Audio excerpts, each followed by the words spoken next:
ল'ৰা এটা যেতিয়া যৌৱন প্ৰাপ্ত হৈ গ'ল, চাকৰি বাকৰি পালে, বাপেক মাকৰ মনত মানে শান্তি নাই, কেনেকে এজনী ছোৱালী গোটাই দিব লাগে আৰু ল'ৰাটোক বিয়াখন পাতি দিব লাগে।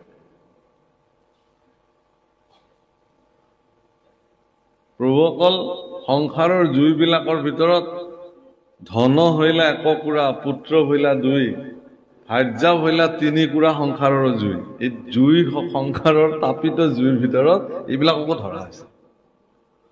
ধন জুই মানুহৰ কাৰণে তাপ সৃষ্টি কৰিব পৰা, পুত্ৰ কন্যা এইবিলাক তাপ সৃষ্টি কৰিব পৰা জুই, আৰু ভাৰ্যাও 1 কুৰা জুই।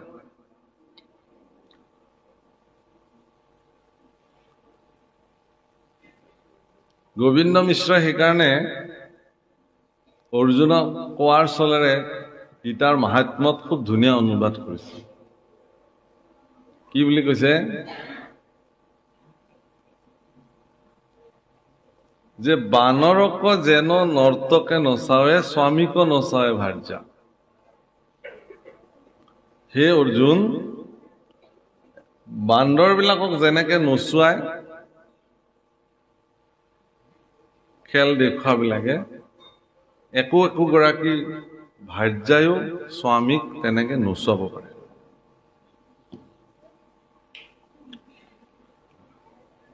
এই জুইবিলাকৰ তাপত পুৰুষজনে বা ব্যক্তিজনে তেওঁ সহিব পৰাকে তেওঁৰ যিমান সহনশীল শক্তি আছিল, এৰি দিওঁতে দিওঁতে দিওঁতে দিওঁতে সহি থাকি থাকি থাকি থাকি এটা সময়ত সেইবোৰৰ পৰা তেওঁ কি হৈ যায়, সহনশীল শক্তিটো তেওঁৰ নাইকিয়া হৈ যায়, আৰু তাৰ পৰা ওলাই আহিব পৰা ক্ষমতাও নাই।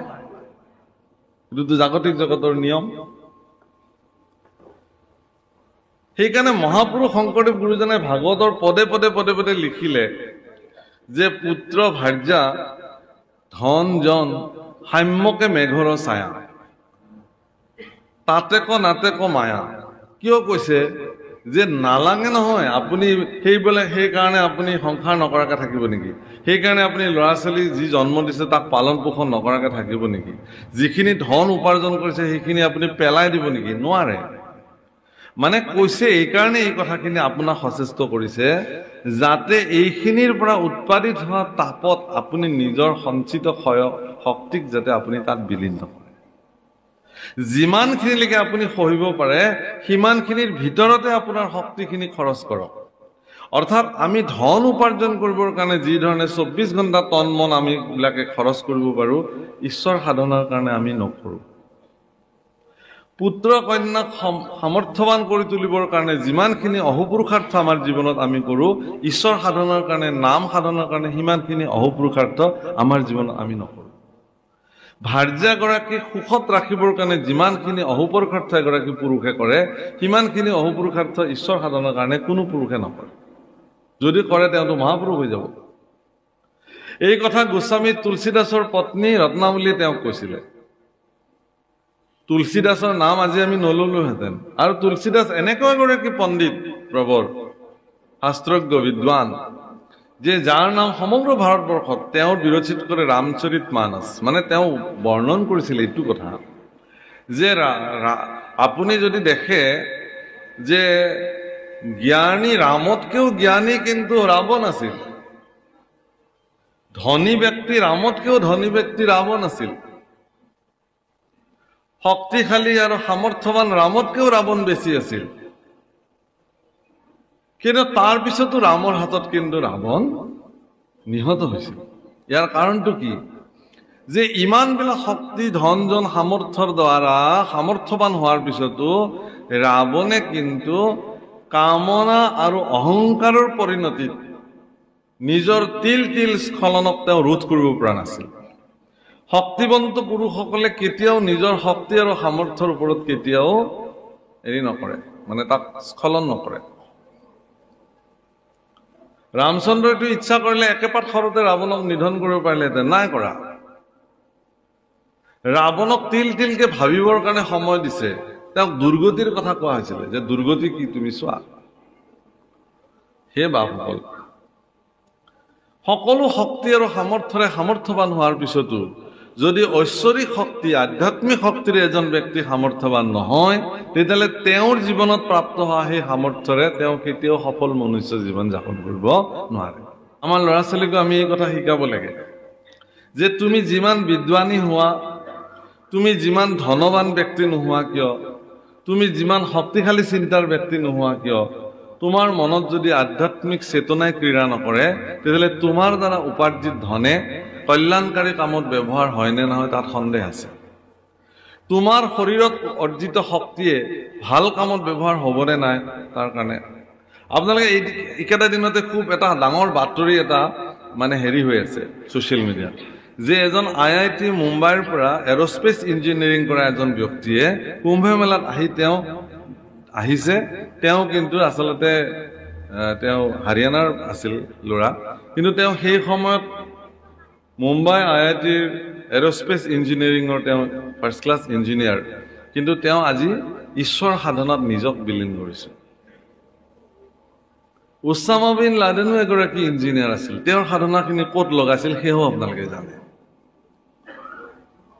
গতিকে কোনোবা এজন ইঞ্জিনিয়াৰ হ'ল বুলি, ডাঙৰ শিক্ষিত হ'ল বুলি তেওঁৰ সাধনাখিনি ক'ত ব্যৱহাৰ কৰিব সেইটো ডাঙৰ কথা। অৱনিশি চাৰি বেদ বিচাৰি বে কত কৰো হৰি নাম। মহাপুৰুষ শ্ৰীমন্ত শংকৰদেৱ গুৰুজনাই গোটেই দিন ৰাত বেদ আদি শাস্ত্ৰ আদি অধ্যয়ন কৰিলে, বিচক্ষণ পণ্ডিত হিচাপে নিজক তেওঁ প্ৰতিষ্ঠা কৰিছিল। তেওঁ যদি ৰজা নৰনাৰায়ণৰ ৰাজসভাত এগৰাকী দৰমহাধাৰী লোক হিচাপে থাকিলহেঁতেন, তেতিয়াহ'লে ৰজা নৰনাৰায়ণে তেওঁক ধনে সোণে উপচাই দি তেওঁৰ পৰিয়াল পৰিজনক ৰাজকীয় মৰ্যাদাৰে ৰাখিলেহেঁতেন। ৰাখিলে কি হ'লহেঁতেন? সিমানতে শংকৰদেৱ সমাপ্ত হৈ থাকিলহেঁতেন। কিন্তু তেওঁৰ যিখিনি স্ব উপাৰ্জিত শক্তি সামৰ্থ্য জ্ঞান, সেইখিনি তেওঁ কেৱল এজন ৰজাৰ ওচৰত নথৈ তেওঁ সমগ্ৰ মানৱ অবা নৰলোক হৰি ভজিয়ক বুলি সমগ্ৰ মানৱ জাতিৰ কল্যাণৰ কাৰণে তেওঁ প্ৰয়োগ কৰিলে। সেইকাৰণে শ্ৰীমন্ত শংকৰদেৱ গুৰুজনা আজিও আমাৰ হৃদয় বিদ্যমান হৈ আছে।